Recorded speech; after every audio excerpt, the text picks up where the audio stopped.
Welcome back, guys. It's been a while since I posted a video. Today I went out and bought a bag of coffee from Winners. Winners is similar to Marshall's, where you get items in good deal, good brands. Now I picked up a bag. It's called Ferrari. We'll have a closer look at this. We are going to dial in this beans today. Now I don't know what setting to use really, so that's what we are going to figure out. You should have some kind of idea.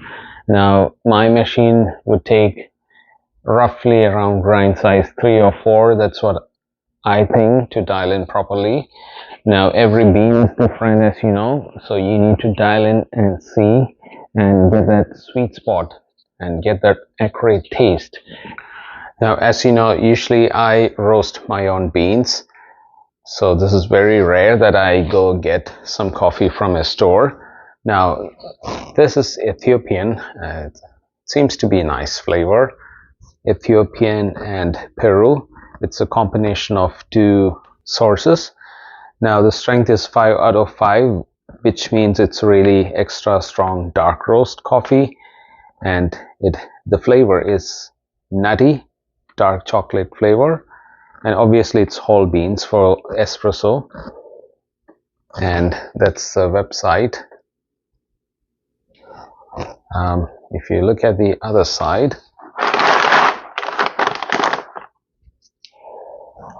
you could read the description from the manufacturer or whoever roasted this coffee since 1927, and it's 1 kg pack, and I paid 20 bucks, 19.99. Here I got my scale ready, and let's open the pack.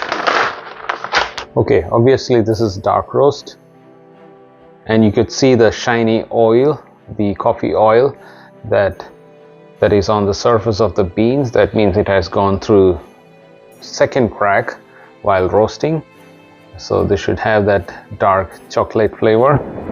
So I'm going to take 18 grams here. So that's 18 grams exactly. Now when you buy beans from the store, as you know, the packet is not good. Some comes with a sealer, but this one didn't come with one. So it's important to store this in an airtight container.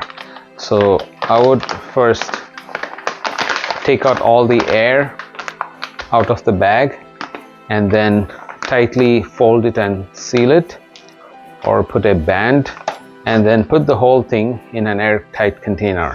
Or if you have a vacuum storage, make use of that. For example, I use a vacuum container like this, so you could press here to take the air out,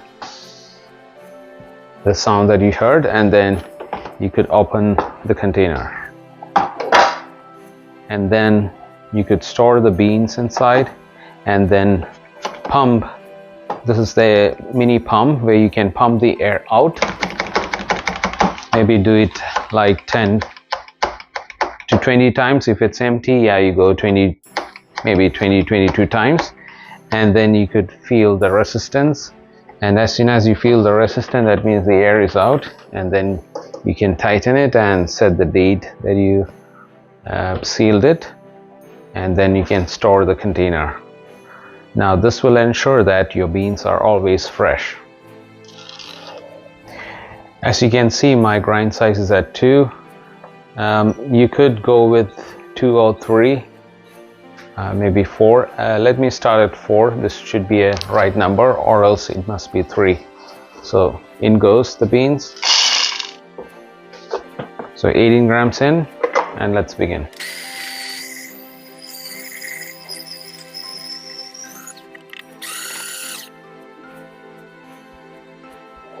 Look at that, it looks dark roast. Now let's prepare the puck. So a lot of clump, as you can see.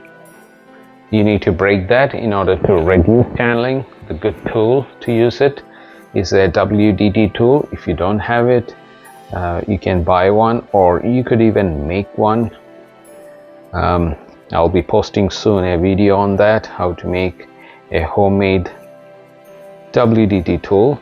So first I'll go right at the bottom, break all the clumps and work all the way to the surface.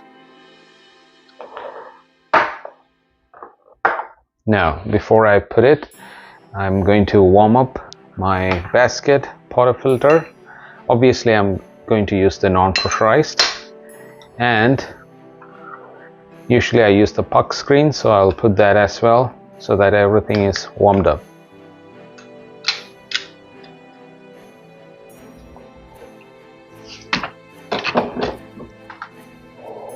So I just run an empty shot.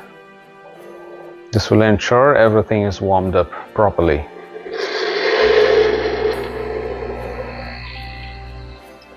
Now if you don't warm up your portafilter or whatever tools that you use for extraction, this can affect the taste and consistency of the espresso. That's why it is important to warm up this first. Now remember the Breville Pro, the Barista Pro, it doesn't warm up your group head or the shower screen unless you press or do an empty shot like this. So now the machine is warm, and make sure your portafilter is dry, and then you could transfer the beans.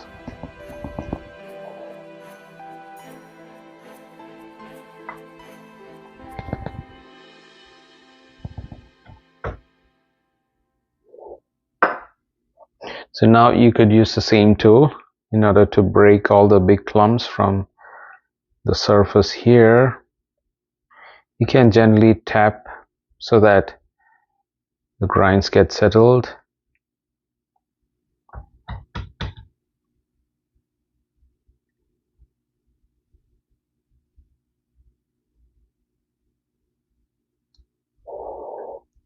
Looks like it ground more than I thought.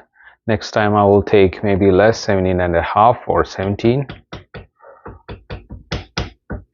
Now it looks well settled, and we can use the leveler to level it first, and then use the other side to tamp it. Okay, looks good.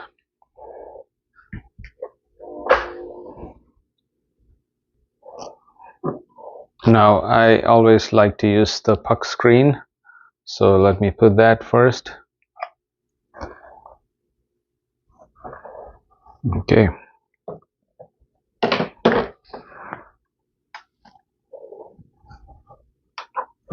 Now I'll use a scale just to see what is my output. Okay, so I've turned it to 0, and let's begin. So let's begin the extraction. So obviously I'll press the double cup and we'll look at the flow of the espresso.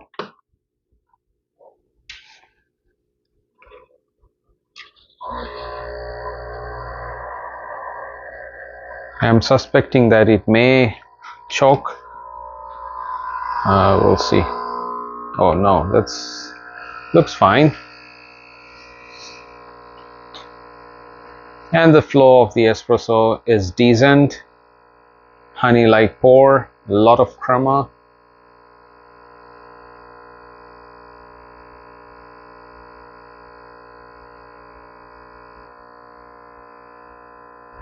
"33 seconds. Okay, 36 seconds, and we got 38 grams out. Okay, 38.5 out. So from 18 grams beans, 38 out, which is 1:2, roughly 1:2 plus ratio, which is really good. That's a nice number. And let's have a look at the shot. Looks good with a lot of crema floating on the top. And let's taste this. Now I didn't have to do much. my grind size was at 4, and when I looked at the extraction, it looks very decent, like honey like pour. We got everything right, 1:2 ratio. Everything looks fine. Now let's have a taste, which is important, because if you get the numbers right and if it doesn't taste good, what is the point, right?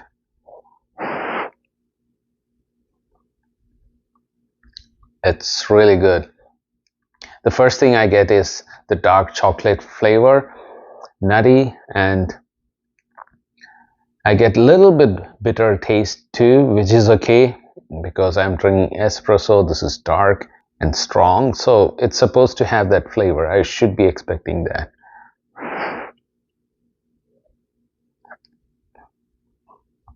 This is a shot you can drink as it is. That is pure espresso. You don't have to add milk to make it latte. You can drink it as it is, a strong cup of espresso. Now, let's say if the flow was too much, that means instead of 38 grams output, that is the yield, the quantity of espresso, if I got more than 38, let's say I got 50 or 60, that means I need to adjust the grinder to more finer, so that I'll reduce the flow of the espresso, and that will give you that 1:2 ratio roughly. On the other hand, let's say you got only, instead of 38 or 36, you got only 30 grams out, which is less. That means your espresso is dripping. You see the drops. You got very small quantity of espresso. How do you fix that? You make the grinder more coarser so that the water will flow more through the puck or through the grinds. So you make it more coarser, and you need to do that adjustment either that way or this way, so that you get right at the middle where you get 1:2 ratio, that is 18 grams in, 36 grams out. If you get that, that's a correct number, and you would have hit the sweet spot or the taste of the espresso. So I hope you enjoyed today's video, and if you're new to my channel, please do subscribe. I'll be posting more videos related to coffee, Breville, and other accessories. So stay tuned guys, and thanks for your support so far. See you next time. Bye for now.